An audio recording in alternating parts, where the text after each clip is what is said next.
This is Contemporary Communications Conference. My name is Jerry Fielka.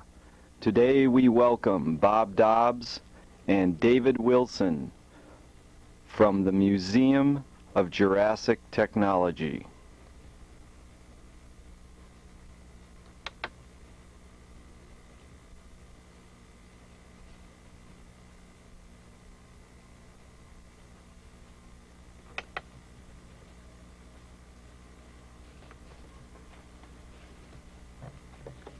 Okay. Adam and Eva, Cain, Abel's son. That was their, I think their son or brother. Yeah. So whatever. Then you get the Egyptian. You see, this is what I said. This is what Corbin said to me when I arrived at this place. He says, "You know, Bob, you and I are, you're Horus. We're twins. You're Horus and I'm Seth. See, this is the Egyptian thing. And then these are biblical guys. Methuselah. Sometimes Herbert Armstrong thinks Methuselah is Christ. He was this immortal God that showed up at the beginning of the Bible. And his whole thing says that was Christ showing up at the beginning and laying down the patterns where he would redo it again when he came back as Christ. Very important. No, I'm sorry, that's Melchizedek. Methuselah is just a guy who lived for a long time. Right. And McLuhan wrote that he thinks Methuselah is not a person but a tribe, sociologically. So, I mean, these silly, Lamech. Look, Methuselah, this is a, see the, it's a pun, you know, there's approximate names. So this is obviously a screw up, right? Who was Enoch? That's a word that shows up twice in there. Enoch, the book of Enoch is, I think that's in the occult world. Yeah. You know what I mean? It's some occult book that has a UFO version of history, something Oh, like that's right. I read it in something someone gave me the other day, the book of Enoch. Yeah.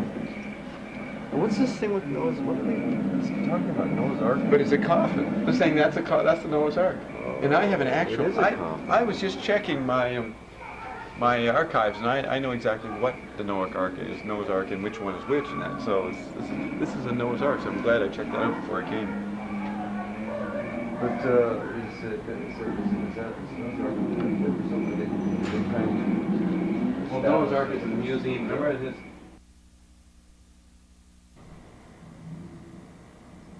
David, which is the greater museum? This museum, the Jurassic Museum of Technology, or Finnegan's Wake? Mm-hmm. Well, we wouldn't dare compare ourselves to Finnegan's Wake. You were respectful. Very quiet. You wouldn't dare, okay. Now we have our parameters. So it is a more transcendent museum? Finnegan's Wake? Yeah. I suppose if whatever it is that Finnegan's Wake is doing, it's quite successful. Right. So you've targeted the Western tradition of a room, of what McClung called visual space, a framing of experience. Mm-hmm. Like pre-literate cultures didn't frame experience like that. Or would you disagree?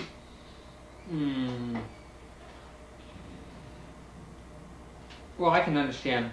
I think that you're right that museums are the creation of more contemporary cultures. Right? Writing, when Marshall said, you know, the phonetic alphabet distinguished the Greeks from earlier Phoenician and Semitic scripts because they brought in the vowels, which then allowed writing to come in and absorb an oral culture whose writing was learned within the context of the culture. Mm-hmm. But the vowels create this abstract space that could imperialize and absorb the content of any oral culture and translate it into a standardization thing caused by the vowels in the phonetic alphabet. And Marshall said that was the beginning of Western, the difference of the West with all other cultures, but basically the difference from the East was that it could frame experience. Now the museum surfaces, I notice in your history, it surfaces when there is Western writing happening.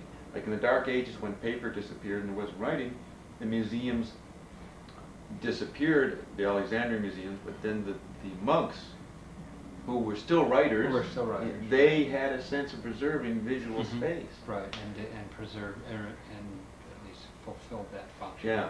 And then, museums. then when the printing press came up, and the printing press enhanced visual space, it spread writing all over the place. That's when the framing locked in and has never left us, and it has developed, right? So, what you're doing here, you're targeting visual space. You're doing a satire of visual space. I'm not. I think that everybody involved with the museum would have problems with thinking what we're doing as satire. Why is it? Is that part of it, or not even part of it? No, I wouldn't say that's even remotely part of it. This is okay. What is it if it's not satire? Well, for us, we're everybody here at the museum. I think we're a group of people who spent way too much time in museums as kids, love the institutions, love those kinds of public institutions greatly, and wanted to be involved in some way where we could have a truly substantial effect. A number of people involved with the museum have looked at the possibility of working at other or more established cultural institutions, but rejected that possibility in that the constraints seemed too severe. And so the group of us, rather than going to work in a more a larger institution, decided to found our own museum. Which was in 1980? We began, let me think, it's been about 15 years, yeah, so it's 1980, 81, somewhere in there, right. All right, so you represent the modern, this is postmodern museum, or what it has irony in it, but you're From your perspective, maybe. Right. Oh, well, I may be right on this point, but it's a matter of semantics, maybe, right? I may be saying what you're saying, but it's good you start off with holding your religious ground here, because you want electric autonomy. The electric age, since the 50s and 60s, we can have our own experience without any community limitations on it. I can listen to whatever music I want. I have a freedom of choice of information. You people want to have a museum. You want to have the museum experience, but not have it match exactly with the constraints that institutional museums did. Well, I think that really there are not, to think that there is one understanding of the world that's being presented by all museums besides ours is probably not the case. I mean, there are many museums within the museum generating culture. Because when an Eskimo would come and see a museum, he'd laugh his head off that they actually put it. He thought a tree in a museum was hilarious. Right. We didn't. We Right. took it seriously. It had value, some kind of serious, sacred value. Right. So the museums are a cultural phenomenon. Oh, absolutely. Right. Right. But within the culture, yeah, there's They variation. represent, sure, many Yeah. voices. Right. In ours, we feel just represents yet another voice. We feel that we're Right. in Los Angeles. We feel that we're just one more museum in a city full of extraordinary museums. Right. We don't distinguish ourselves other than we, like all museums, feel that we have something of an axe to grind. I think all museums do, whether they're upfront about it or not. You have an axe to grind. Okay. What is that axe to grind? Well, we have a motto that is ut translatio natura, or nature as metaphor. Yeah. And all the exhibits in our museum, we feel, function on a way, two levels. I don't know if you had a chance to listen to the stink ant, the Megalopanera photons exhibit out there. I don't think so. I could. It's just a very small exhibit. It's a good one to kind of illustrate that point. It talks about a small, not small actually, by ant scene. It's a very large ant that is a floor forager that lives in the Cameroon, West Central Africa. On occasion, this ant will inhale a spore from a certain fungus. The spore works its way into the animal's nervous system. It ultimately, the ant then will begin to behave in aberrant ways, in ways that it normally does not behave. It will climb for the first time in its life, and it typically climbs up a stalk or a tree trunk until it reaches a certain kind of prescribed height. There it will impale its mandibles into the trunk and die. After about 2 weeks, a spike will grow from the head of the ant. The spike is the fungal, because the spike of the fungus that has since consumed all the soft tissue in the ant. and then those spores from that spike will rain down on the forest floor for other ants to inhale and repeat the process. Well, for us, that's a good example to explain our understanding of the motto that actually originally supports when came from Goethe, the Translation Natura, nature's metaphor. That information is enormously interesting just as pure, hard fact. I mean, that such a piece of symbiosis exists is wonderful. It makes you think quite hard about nature that allows for or designs this kind of symbiosis, but it also then has a lot of other kind of like ripples or overtones.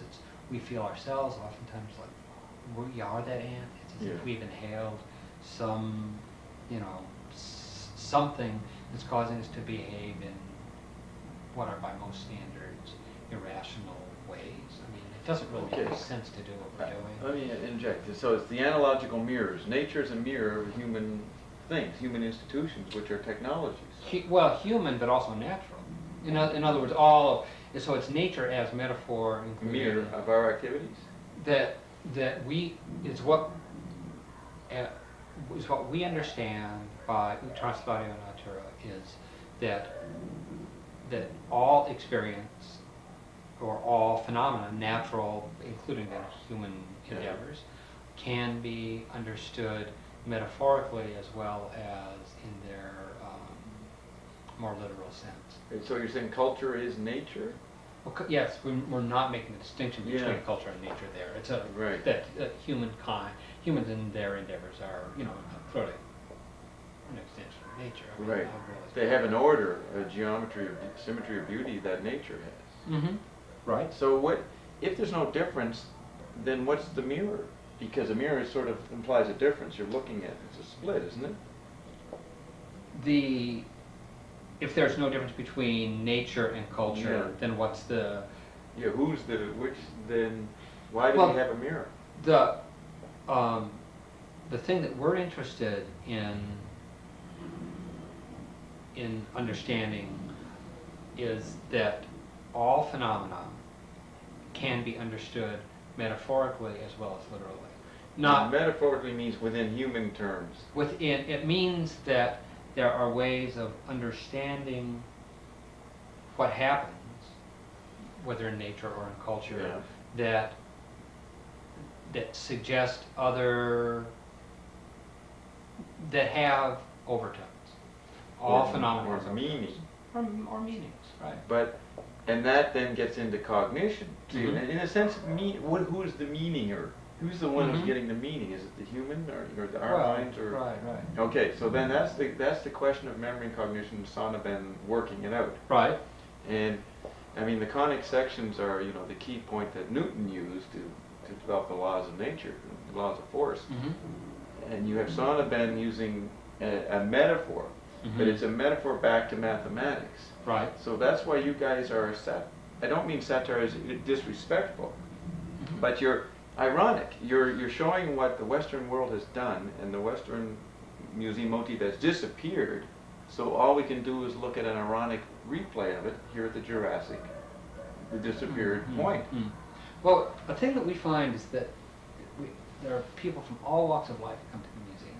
We have every year the Getty Scholars come to visit, and there's likely as not to meet people from the In-N-Out Burger down the street. It's just all kinds of folks. As a result, we have many reactions, interpretations, understandings of what we're doing here. We find that people most often see in the museum what they're bringing to it. Right. People from the museum world look at the museum as a critique of museums.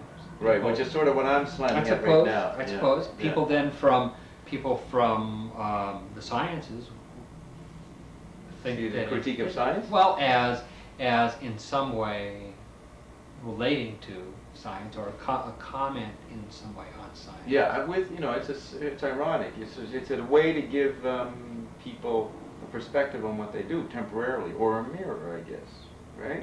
Well, we do like self-consciousness. mirrors. We do like mirrors, right? A self-consciousness.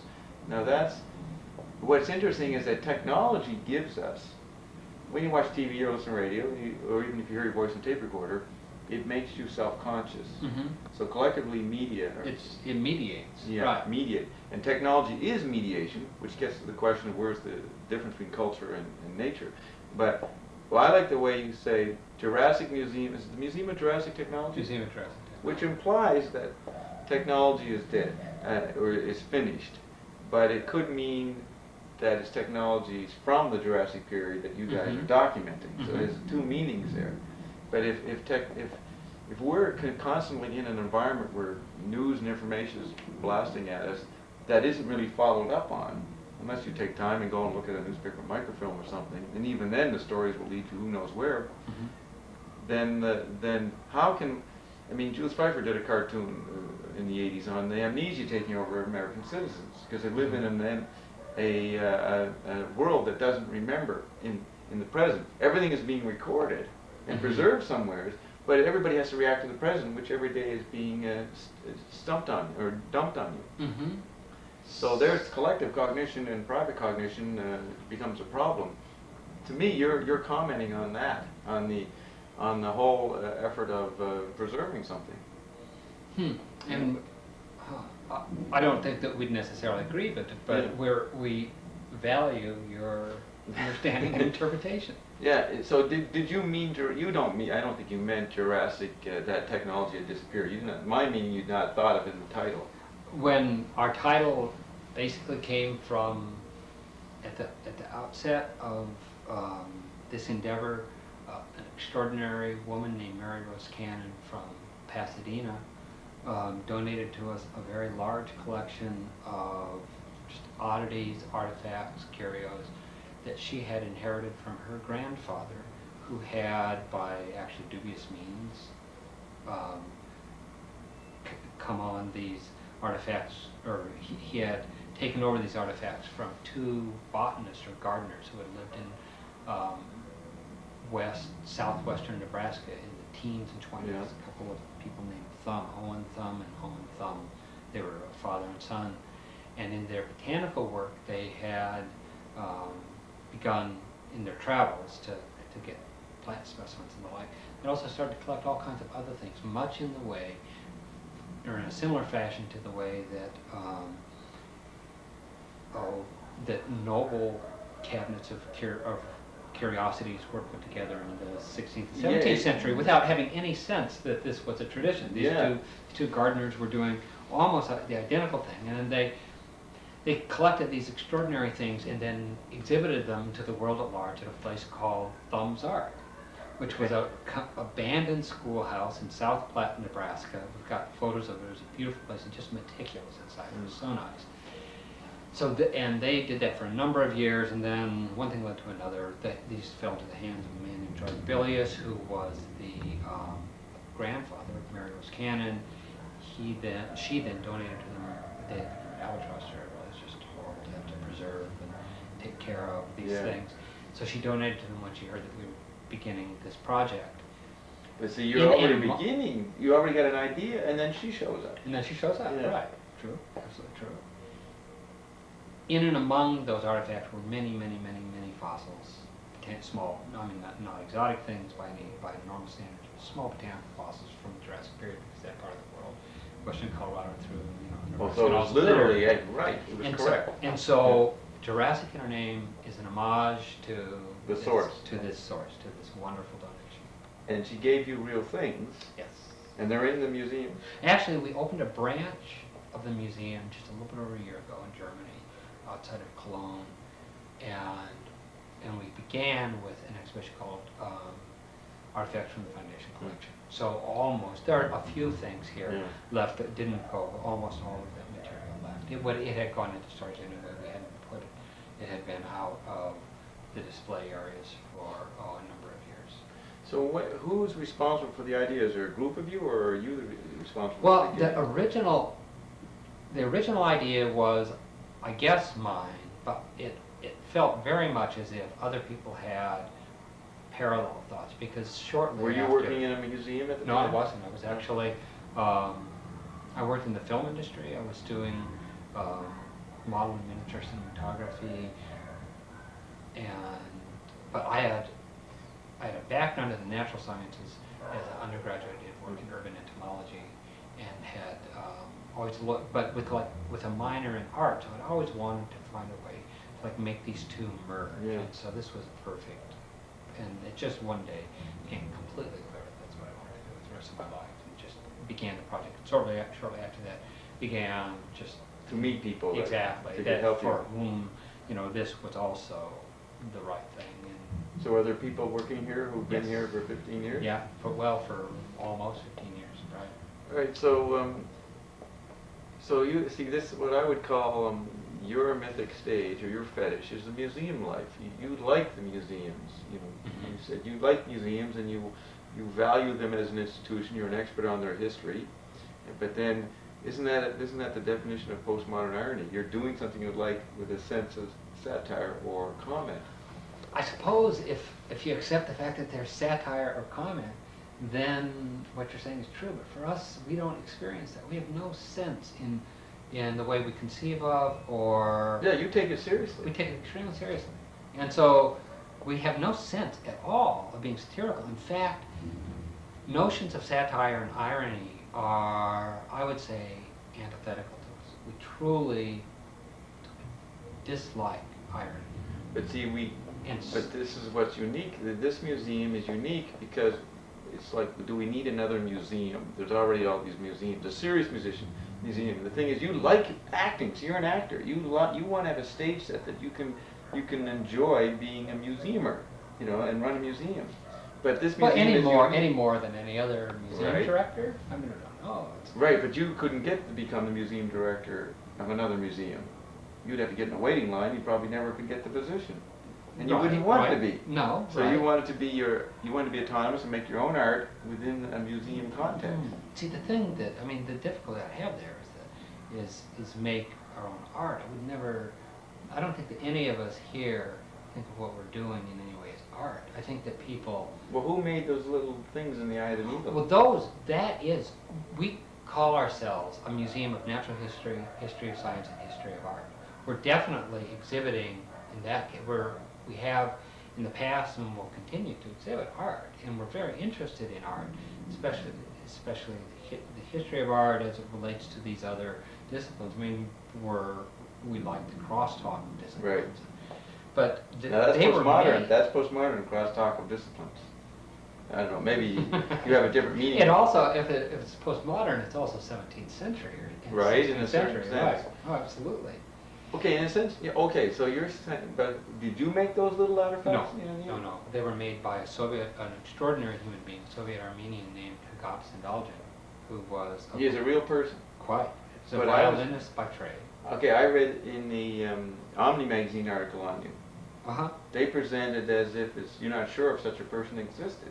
That's the way they interpreted your art. Did you see the article? No, I don't believe I've seen it then. Oh, we have a copy. Maybe want to Xerox it, but they say it's a question whether such a person made it. This is actually a real person who did that. How quite. Because they think this. You're not getting across to the public. They think this is all fiction. You're saying everything in here is true. Well, yes, I mean it's. I'll tell you, God's indulgent. It really got real guy. Man, very much. Can you prove that? You got documentary footage of you interacting with them? You got tape recordings? I don't know. You got tape recordings? No, you don't, right? Could you prove it besides that one photo? If witnesses are proof, I have witnesses. Yeah, but they are not on the staff? Not on the staff. Not on the staff. All right, but you have no recordings of this guy. No, we have no record of him except that one photo. Oh no, many photos. Many Oh, photos. okay. In fact, we're in the process of Making more photos? of putting up in that small room to the side of all the miniatures. We're putting together a biographical slide presentation. We have really quite a bit of wonderful material. He was actually born in Egypt and then moved as a young man. He essentially moved his family to Armenia and then married and had a life. He was a very well-respected violinist in not only Armenia but in all the Soviet Union. He developed a system called the ergonomic method of violin instruction that actually became the state accepted and state promoted method of violin instruction. Well, they don't. The Omni magazine didn't believe it. You know, so and okay. Give me one of those medical things that we just saw. Okay, spitting in urine. Is that a real phenomenon? A real cure? You know, that's actually, it's curious that you would bring that. That one? That one, because for as long as I can remember, I've not been able to step up to a urinal without spitting in it first. And that sounds peculiarly you, though. But that goes right to the heart of this exhibit, I think, because I think one of the things we are interested in doing in the Tel Aviv exhibition is showing really how that form of thought that people in Western cultures feel that they divorce themselves from so is really just rampant, interwoven in our mental processes, in all of our mental processes. And I mean, I just find it enormously curious. But that's spinning his weight. He's right. Philology. He's showing how ancient myths and words show our present, and it's all interweaved. Absolutely, no. So you're showing that. Well, is that what you're showing? You're showing us how much we're embedded in this, what we might think is non-scientific realities. I think that was probably one of the driving motivations behind the Tel Aviv exhibition. I would not disagree with that. That's, you know. Okay, but then you're pointing. Okay, is it true that you're saying people believe that spitting in urine will help them? You're not saying that it does help you. We're definitely withholding judgment on those kinds. Absolutely. Can you quote? Is there a source for people using duck breath to doing that? Duck breath for a sore throat. Right. Is there a culture that does? Oh yeah, that? many. Many. Who are these people? Have you ever? He's a doctor. Have you ever heard of this? No. I would need to go back. We did all the research for this at the Clark Library. You know, that place, wonderful. So there's your facts here in this room. Oh yeah. And like, what was it? We know the Fleming was fact, right? But that's juxtaposed with the B stuff and hypersymbolic cognition. Why confuse it with a phrase like hypersymbolic cognition? It clarifies rather than confusing. Is Sonneban the real guy? It's quite real. You ever heard of Sonneban? You ever heard of Sonneban? He developed this theory of cognition. Right. Cognition. Well, see, I came over and... Or not really cognition, of what he called obsolescence, or even not by memory, forget it, right? So we didn't come in here thinking this was real because we read the Omni article, which questioned this is absurd. Some guy created the science of obsolescence. I'd love to see this. I'd love to see this. Yeah. With that flying through solid walls. So is that true? Well, we're not going to be the ones to say whether or not that's true. It's a hypothesis. But Sonneban is not a hypothesis. He really existed, is what you're saying. No, but the Deprong Mori, the idea of going through bats emitting bats emissions being in fact in the electromagnetic spectrum rather than sonic, right. Yeah. And in this particular portion of the spectrum, all of that is a hypothesis, but it's a hypothesis of this man, Donald Griffith, who's absolutely preeminent chiropterist.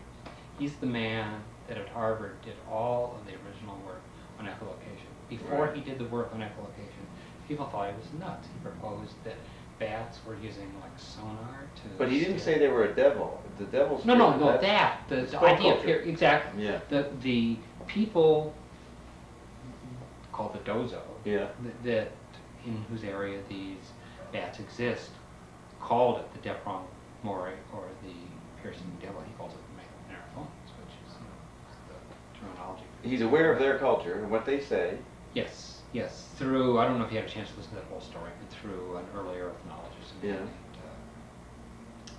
Master. Okay, that's a fact that this guy existed and had this theory, and the guy who did. And we're not looking to say that this theory is true or isn't true. That's not what's interesting to us really at all. You're just recording. You're recording reality. We're presenting things that we feel are of, at least to us, enormous interest, but most often the things you present have been overlooked.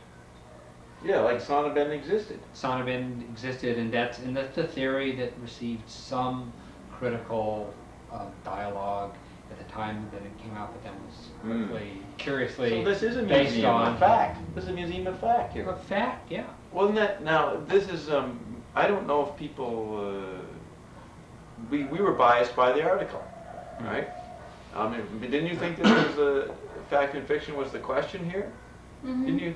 Other people, I mean, you know, in your defense, other people have seen it that way. There's this quite lengthy book by this man Lawrence Westbrook who spent the entire book, which I mean, a wonderful book to write. The person writes just beautifully.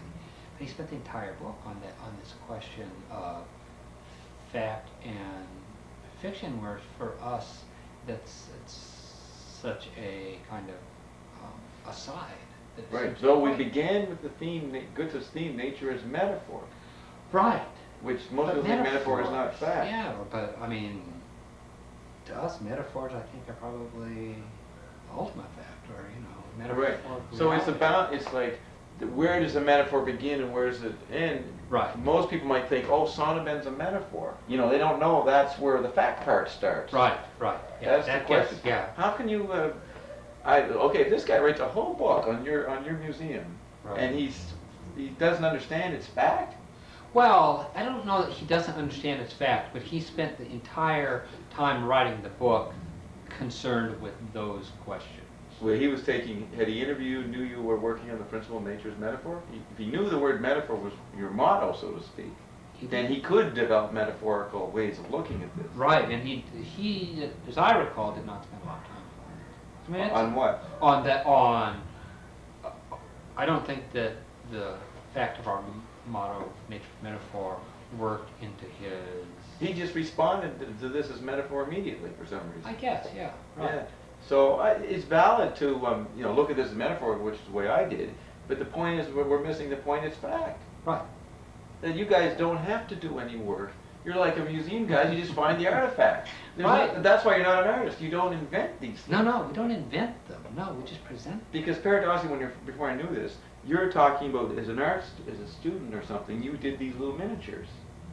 Well, Right. I did do. I mean, actually, after school, I worked in modeling miniature. Right. Yeah. So I immediately thought, oh, he's the guy who made these Zabozi and the Eye of the Needle. You know, it's your own personal, but you had nothing to do with it. No. Are you saying we're over? Yeah.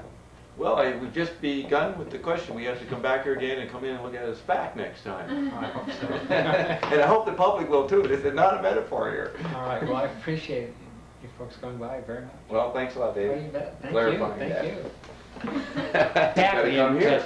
You're the archiver. Yeah, there are very, very few people that have, and I don't know how much they value his work. I mean, to us, it's an enormously interesting model. We love it. It's just, Yeah. I think it's so useful. It's so metaphorical too, It's though. exactly. You know, I think this maybe is- that's why it appealed to us. You know. Right. In other words, we have finding artifacts that point out science and nature and culture as metaphor. That's, even though it was done by real, that's the point here. That's what we're. That's That's what what we're. you get on that's that what on tape. That's what we're constantly looking to do, whether consciously or unconsciously. Those are the things we gravitate to. Now, is that virtual? Is that a popular? Is that what people think virtual reality is, and the questions it's raising? Virtual. What's real? The virtual or the original? Huh. That- Right. There's a that's what I meant by postmodern. There's a virtual dimension here, but you guys are operating within preservation as reality, not the virtual. But it has an effect. It does have a metaphorical effect. And The we're content. very interested in it. Yeah. For sure. We're interested in seeing that and promoting that and helping other people to understand things in those ways. And that is So- what we feel our mission is. Right, and so like Phineas Wake, it's an ongoing project. He never finished the book, but the process could be picked up by anybody else. Yeah, we're like that ant. I Yeah. mean, we're out there trying to rain spores down on other people. Right. We're in- Yeah. Right. We're in the business of conversion. We want to do this. Yeah, Right. and then but look at the metaphor in the religion point. What was the the first quote we read was about religion Oh, and how right, the average people weren't religious. Right, oh yeah. Fraser. Fraser, it is Fraser. The Golden Bough, right? Probably right. I think that actually that didn't come from the Golden Bough. But it was Fraser. It's Fraser, right. So that is your motto. There, Right. you're religious, which I call mythic stage. So Right. this is an actor, a serious actor. Yeah. Yeah, so it's virtual, it's weird, and we must continue to investigate this museum. We're going to take this museum and put it in our museum, the whole thing, right? Do you mind if I go and make Yes, it? Xerox, I you like have it very much. Thanks. So, Bob, let me ask you a question now. Is Which this museum is greater, mine or theirs? right? Is this like you presenting Beater, who says there's organic robotoids? You're not saying I believe in This is very organic. Bob-eyed. Right. I'm not. I don't Dobbs, believe. They were showing Dobbs in their first Right. documentary introduction to the Right. museum. You're saying I don't believe in organic robotoids or not. I'm not saying they're true or they're not true. I'm just presenting the person who will tell you about them. Bob Marshall presented his material on CKLN, and when asked if anybody was interested, what is he presenting? He said, I'm presenting the autopsical archives. Wasn't that the phrase? Mhm. Autopsical archives. Bob Marshall was saying information was dead, but he was showing the scientists who proved that we had autopsy. The old joke McLuhan said, the doctor says to the patient, this is my, how's it go? This is my, oh yeah, the patient says once he hears the doctor's diagnosis, he says, Doc, your diagnosis is totally different from all the other diagnoses or second opinions I've gotten about my disease. And the doctor says, yes, but the autopsy will bear me out. Okay, now in Jurassic implies a disappeared zone, an ancient zone. The dinosaurs were dead and wiped out, extinct. So Bob Marshall presented the scientists, the thinkers, the archivists who proved that the autopsy was born. They wrote the autopsy. Hold it.